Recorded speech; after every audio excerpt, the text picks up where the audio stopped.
Today, with so much joy on the way, we thought we would let the blues carry us this morning.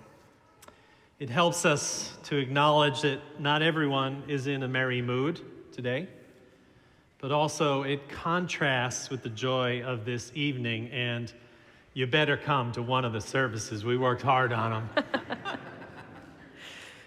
But today, this morning, acknowledges that often there's a way forward to acknowledge that we can celebrate even when things are hard. Viktor Frankl famously said, after all, saying yes to life in spite of everything presupposes that life is potentially meaningful under any conditions, even those which are most miserable. And this, in turn, presupposes the human capacity to creatively turn life's negative aspects into something positive or constructive. He is saying that our job in life is to, one, turn suffering into a human achievement and accomplishment, and two, to derive from guilt the opportunity to change oneself for the better, and three, to derive from life's transitoriness an incentive to take responsible action. August Wilson acknowledged these ideas in his beautiful play, Ma Rainey's Black Bottom, when Ma Rainey had something to say about the tragic in life to Levy, the central figure besides Ma Rainey in that play. She said this: "Folks don't understand the blues.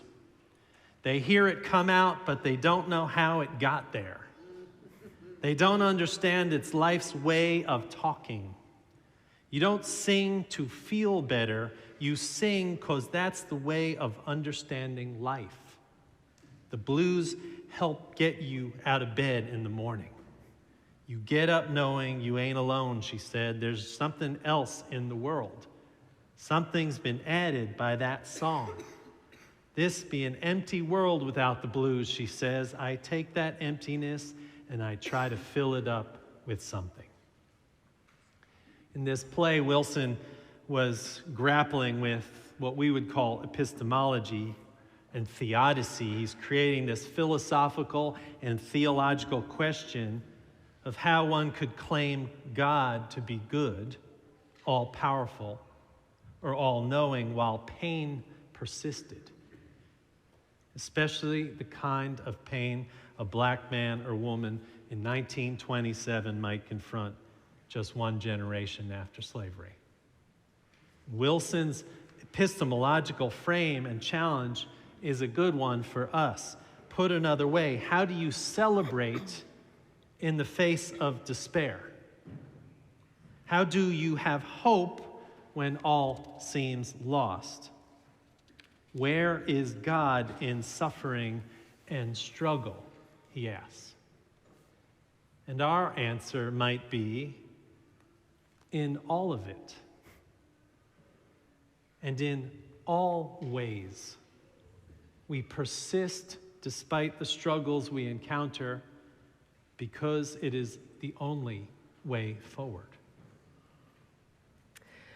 William Stafford, the author of our reading for today, writes, "Certain twisted monsters always bar the path, but that's when you get going best. Glad to be lost, learning how real it is here on the earth again and again." The twisted monsters seem to be running rampant in our world these days, don't they? War, injustice, and oppression, cruelty and inhumanity, the twisting of truth and the exploitation of the vulnerable. It has always been this way, but it is so much more present to us and in our face, given the nature of our media today. The blues tell us that the only way forward is the path through the twisted monsters of the world. And so we go. Whether or not you carry the blues in your heart this Christmas because of personal pain and loss, all of us, I think, feel the blues to some extent when we look out at the state of the world and see the suffering of others, feeling compassion welling up in our hearts and sadness resting heavy in our guts. We can't help but learn the hard truth about how real it is here on this earth again and again. The suffering of our neighbors down the street and across the world impacts us because we are inextricably connected. Unitarian minister A. Powell Davies reminds us, it was in the darkest hour of the night, not in the glow of the morning, that the shepherds of the legend heard the angels sing. And of course, the three wise men were guided not by the sun, but by a star. In other words, real hope is found not just in the bright light of day or the warmth of the sun, but often in the most confusing and challenging times. It is at midnight that Christmas begins and love is born, in the moments when this love feels most impossible. So I will not tell you this morning that all is calm and all is bright, because there is so much uneasiness in our midst and so much is clouded by fear. And yet the only path forward is through this, one breath at a time. While breath may or may not be calming for you, it can help us return to our steady center that holds and anchors us through the twists and turns. There is space for both grief and gratefulness, sadness and joy, loss and hope in this holiday. It can be a wild ride of feeling. You who let yourselves feel, enter the breathing that is more than your own, says the poet Rainer Maria Rilke, who goes on to say, fear not the pain. Let its weight fall back into the earth. Give yourselves to the air, to what you cannot hold. Wow. You guys are downers. No.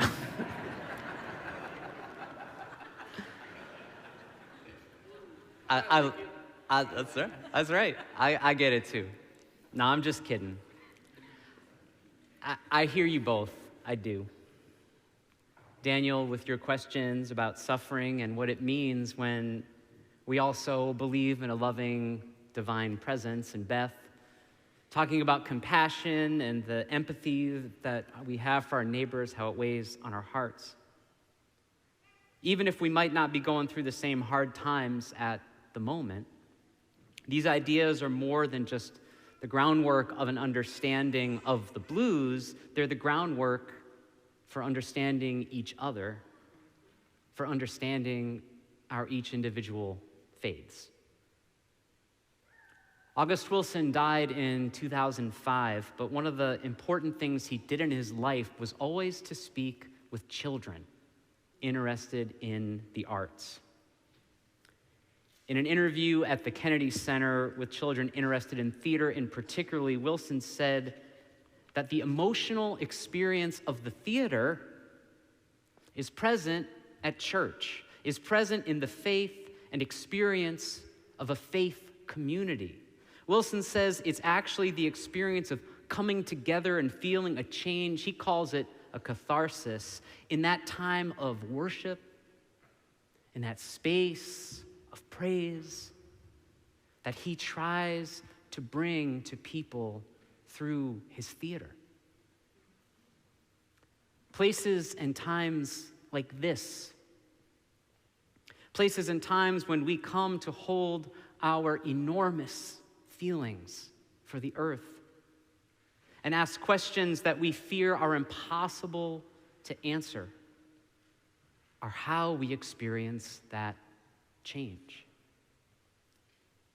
In front of these children, Wilson said how important asking and asking and asking impossible questions is. But during the asking of those questions, what does he do? He takes action. In fact, it's how he starts to create a work of drama. He says that he hears a line of dialogue in his head and then writes it down and then starts asking questions about who would say that line and why. One of his plays started with a single line that came to him in a diner, and he wrote it down quickly on a napkin before it escaped him. And then he kept asking that character questions. He said this: If you have a character who knows everything, you only have to ask them your questions about what happens next and what they might say. Then you get it all down on paper. Then you organize it all.